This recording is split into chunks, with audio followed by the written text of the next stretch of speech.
बातमी अमरावतीच्या 28 वर्षीय तरुणाची रात्री निर्घृणपणे हत्या आहे।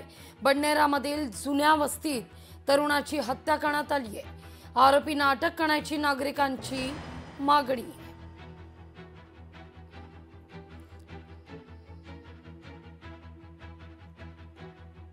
एका ऋषी खापेकर नावाच्या 27 वर्षाच्या हिंदू तरुणाचा बांगलादेशी मुसलमानांनी सामूहिकरित्या येऊन निघृणपणे खून केलेला आहे। या हल्ल्यामध्ये बायका होत्या, या हल्ल्यामध्ये आरोपी होते आणि बिलकुल संघटित होऊन सगळे जोरदार शस्त्र घेऊन आणि दहशत उभी करून त्यांनी त्याला 27 वर्षाच्या तरुणाला जिवंत मारलं। त्याला 12 वर्षाचं बाळ आहे।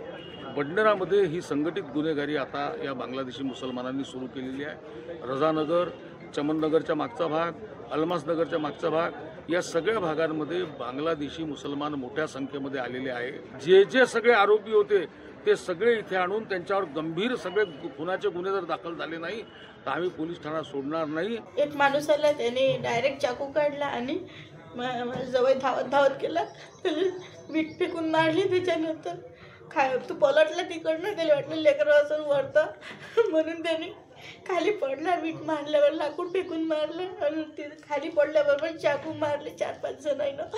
आणि त्याच्यात 4 बाया होत्या, काही माणसं होते अर्ध्या वयचे।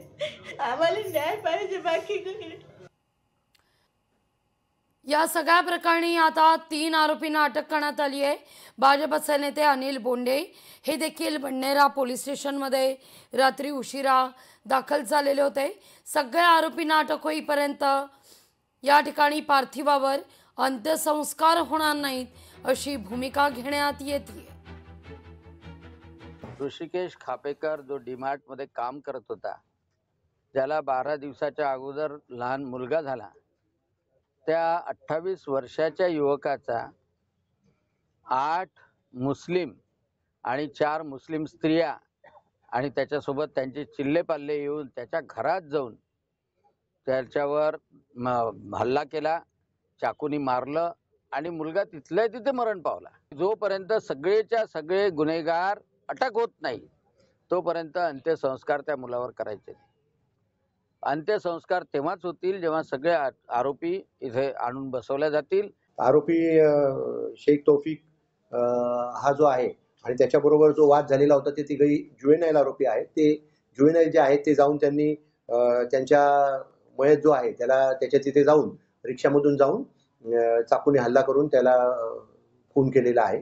या प्रकरणी पोलीस ठाण्यामध्ये बडनेराला गुन्हा दाखल करण्यात आलेला आहे, खुनाचा गुन्हा। आणि एक आरोपी अटकेत असून उरलेले जे जुवेनाईल आहेत त्यांच्याबाबत योग्य ती कायदेशीर प्रक्रिया आम्ही करत आहोत। त्याचबरोबर या गुन्ह्यामध्ये आणखीन काही महिला आरोपी निष्पन्न होत आहेत, त्याबाबत सुद्धा योग्य ती कायदेशीर प्रक्रिया अटकेची आणि इतर करत आहोत। लोकशाही मराठी ऐका, पहा, जागरूक रहा।